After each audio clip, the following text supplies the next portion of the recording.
Povo de Deus, a paz do Senhor para todos. Ah, me veio uma ideia de nós falarmos um pouquinho sobre um assunto na carta de Paulo, a primeira carta de Paulo aos Coríntios, no capítulo 13. É um capítulo pequeno, são 13 versículos. Apesar de nós vamos pegar o último versículo do capítulo 12, o versículo 31, e também o primeiro versículo do capítulo 14. Tá? Então, formando assim 15 versículos, um anterior e um posterior. Mas o assunto está dentro do capítulo 13, vai de 1 ao 13. Vamos usar apenas o último versículo do capítulo anterior e o primeiro do capítulo posterior, tá bom? Ou seja, um do 12 e um do 14. Nós tratarmos todo o assunto do capítulo 13. Tá bem? Vamos falar sobre o amor. Lembrando que essa carta de Paulo aos Coríntios, ela trata vários assuntos, né? Paulo, quando escreve aos Coríntios, ele fala sobre a nova fé e alguns problemas antigos. Ele trata sobre a nova fé e uma nova moralidade. Ele trata da nova fé e uma nova comunhão. Ele trata da nova fé e o casamento, a nova fé e a liberdade espiritual. E aí ele começa a chegar perto do nosso assunto, que basicamente começa aqui, a nova fé e o culto público. Depois ele vem para a nova fé e os dons espirituais, que era o capítulo 12, versículo 1 até o 14:40, abrangindo também o assunto que nós vamos tratar. Tá bom? O nosso está aí no versículo 13, dentro desse contexto, já no a nova fé e a ressurreição, capítulo 15, vai do 1 até o 58, e finaliza com a comunhão na nova fé, que é o capítulo 16, termina no versículo 24. Então, dentro disso, nós vamos ficar no 13, tá?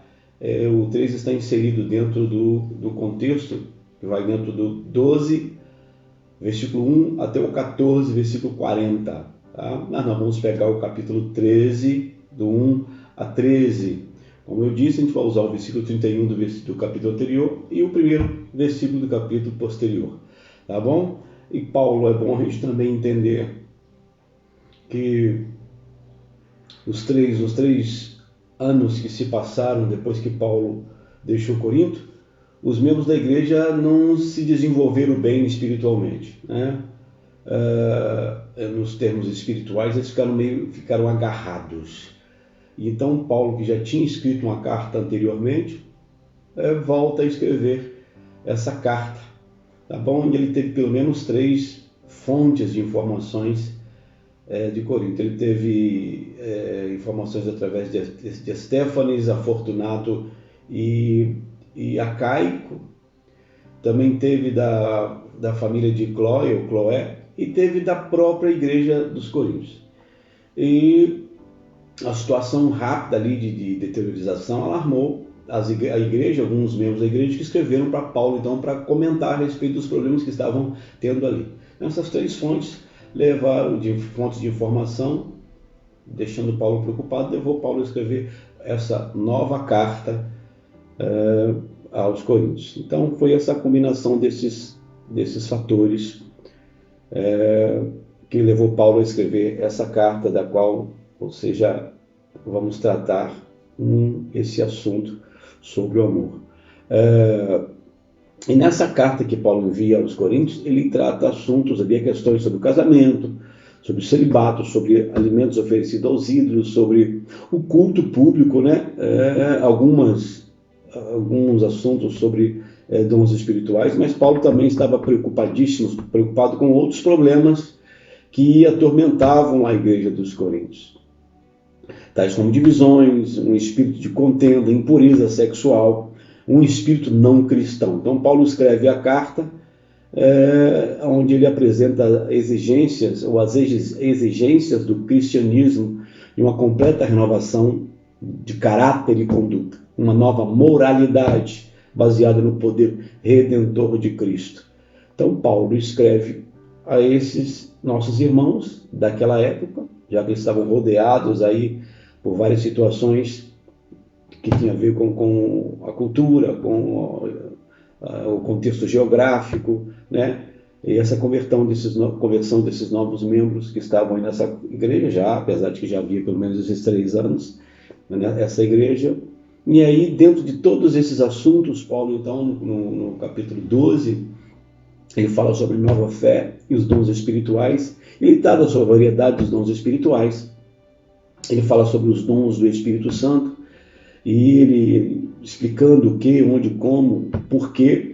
A diversidade, que apesar no capítulo 12, aí, versículo 12 em diante, ele trata dessa diversidade e da unidade na diversidade, da diversidade na unidade.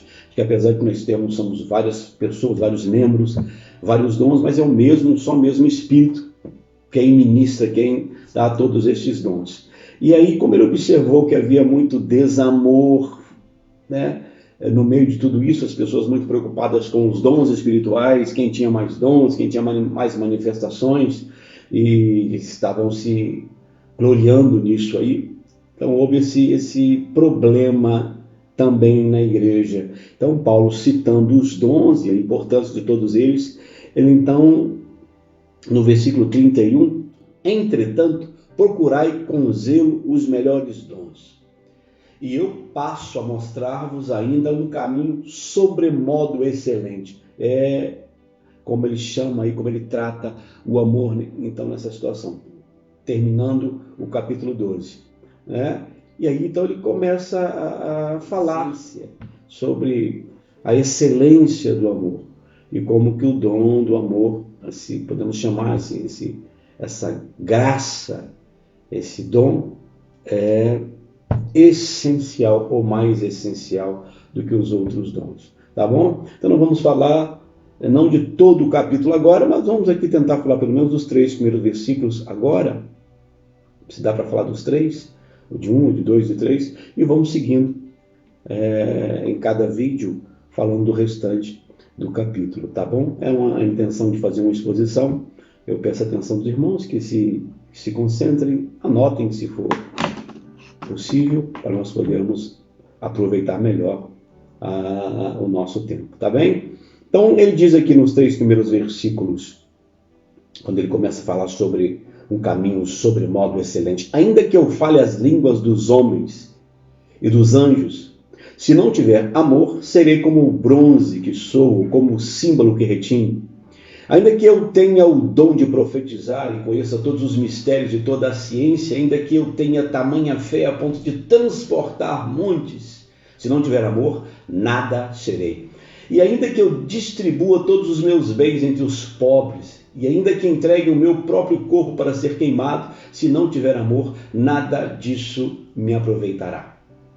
É interessante deixar claro aqui para os irmãos que Paulo, o amor que a Bíblia está falando aqui é um amor ágape. Nós temos o amor storge, que é o amor familiar, né, que diz respeito a parentescos, irmão que ama irmão, filho que ama pai, pai que ama filho, porque são parentes. Eu amo porque é meu filho. Não tem o que acontecer. Ele é meu filho, então é meu pai, é meu irmão.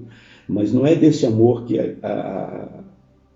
Paulo está tratando aqui, porque esse amor se acaba, se perde, é destruído com conflitos, ele acaba cessando. E ele funciona por causa da situação, das circunstâncias. Ele tem um motivo, né, no outro para poder expressar amor. É um parente.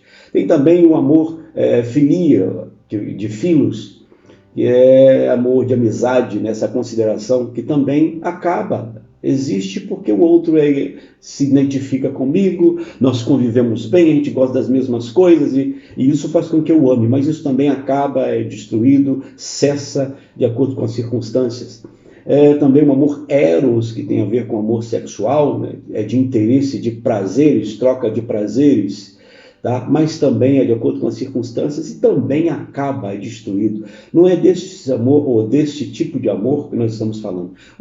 Aqui o assunto é ágape, que é um amor dado por Deus, o amor que nós recebemos de Cristo, né? É um amor consciente, um amor que tem que ser colocado em prática. É um amor, não é um amor que funciona como um sentimento, Como assim? Por exemplo, você leva um beliscão, aquela dor faz com que você se emocione e tome uma decisão. Não estamos falando de sentimento.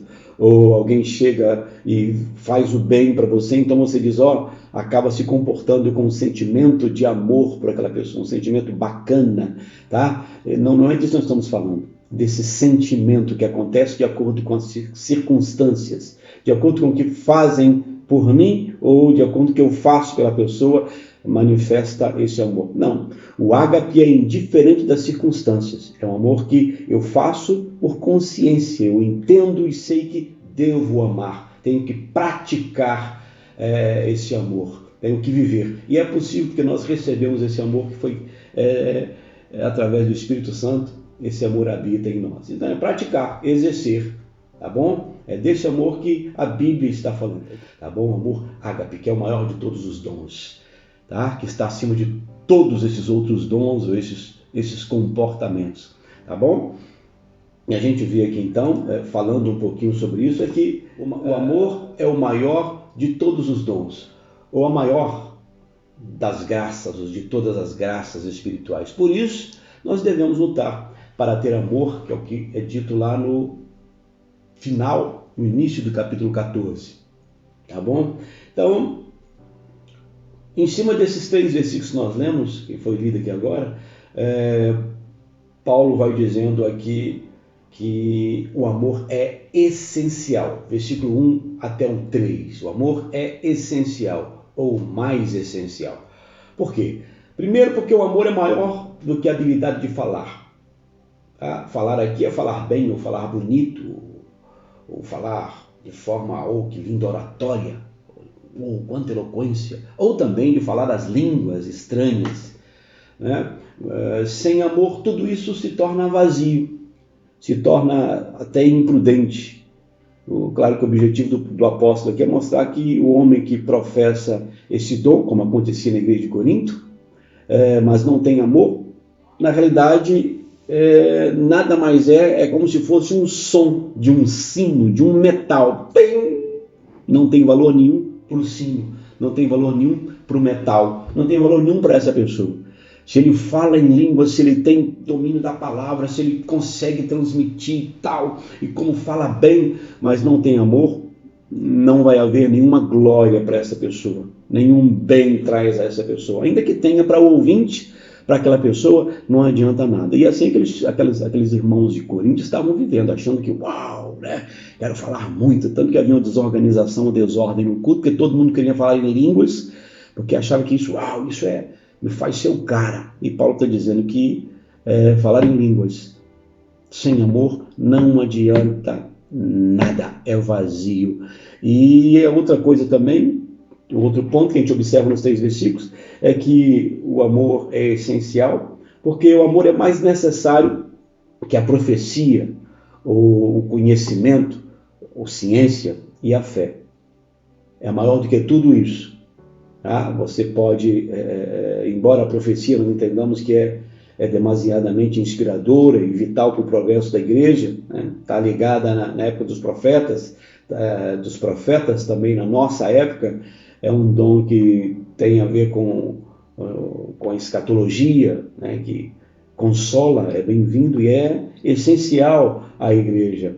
Mas tudo isso é nada sem o amor. Pode olhar para um camarada, é profeta, como fala, como conhece os mistérios e toda a ciência e tudo isso aí, é vazio sem amor, porque o amor é o bem maior. É Paulo quem está dizendo, e dizendo para aquele povo que vivia esses mistérios, esses acontecimentos, esses dons. Ele diz, sem amor não vale nada.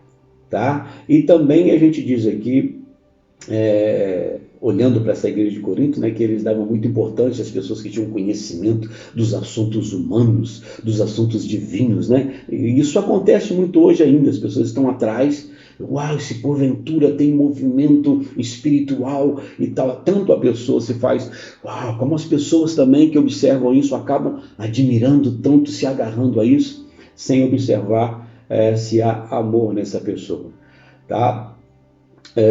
Algo interessante também, e o terceiro pontinho, e o último aqui, é que o amor é mais importante que o autossacrifício. Por que o amor é um dom essencial ou mais essencial?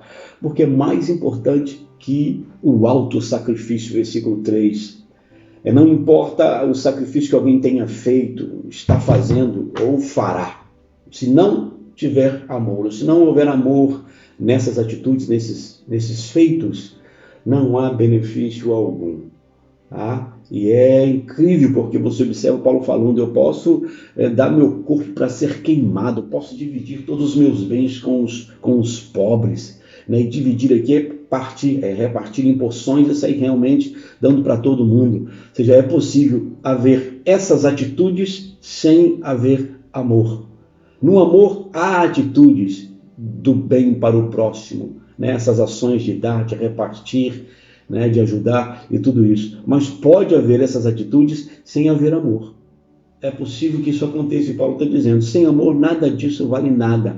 Né? Então a gente nos chama a atenção, peraí, deixa eu rever meus conceitos, porque Deus observa as nossas atitudes, mas também as nossas motivações. Me leva a averiguar, a ver se eu estou amando e se estou amando bem. Eu sei que nós amamos, mas aqui chama para o amor perfeito, esse amor que agrada a Deus, esse amor que faz com que as nossas atitudes tenham sentido, tenham benefício para nós também, ou seja, que seja realmente um plantio na presença de Deus, que agrade a Deus, que seja fruto do Espírito e não apenas das minhas emoções, como vamos ver nos versículos posteriores, mais para frente, a respeito de tudo isso. Então eu posso muito bem estar, dividindo, fazendo cestas básicas, dividindo minha comida com os outros, ou minha roupa, ou até mesmo fazendo visitas, ou até mesmo pregando a palavra, ou até mesmo falando coisas bonitas, cantando, mas faltando em mim o verdadeiro amor. E na frente a gente vai ver como vou identificar se estou vivendo o verdadeiro amor em Cristo, tá? Porque vai mostrar o que é e o que não é o amor, o que faz e o que não faz o amor, tá bom? Mas agora nós ficamos com isso, entendendo que o amor é o dom essencial, tá bom? Porque o amor está acima de todos esses dons, é maior que a habilidade, dom de línguas ou da oratória, né? É mais necessário que a profecia, olha só, que o conhecimento, ciência, maior do que a fé, porque você pode ter fé para fazer milagres grandiosos de falar, monte, saia daqui e vai para o outro lado, e acontecer, mas o amor é maior do que todos estes dons, porque sem ele nada disso vale nada, nada, nada. E também nós podemos observar que o amor é mais importante que o autossacrifício. É por isso que é o dom essencial, tá bom? Não é apenas fazer as coisas, mas averiguar. Estou fazendo com amor? Isso está sendo feito com amor? Tá? Entendendo que não é uma emoção, não é algo que moveu ali meu coração e eu fiz e depois me arrependi e depois falei mal e depois critiquei, né? E na frente vou observar que estou cometendo aquilo que nos próximos versículos nós veremos que o amor não deve cometer, ou aquilo que o amor deve fazer e eu não estou fazendo. Então vamos observar nos próximos versículos. Por enquanto ficamos com esses, tá bom? Guarde no seu coração, coloque em prática, que Deus te abençoe poderosamente em nome de Jesus Cristo. Oremos. Pai, abençoe esse lar nessa hora, abençoe essa família, essa pessoa que está ouvindo essa mensagem. Que o teu poder, que o teu Espírito domine, se apodere, dirija, convença, nos ajude, nos ensine a vivermos o amor que agrada o teu coração, que agrada o Senhor. Em o nome do Senhor Jesus, eu peço a tua bênção sobre esse lar, meu Deus, o teu poder sobre essa casa, a sua proteção, o seu cuidado, sobre meu irmão, sobre meu amigo, sobre a tua igreja, em nome do Senhor Jesus, em nome de Jesus.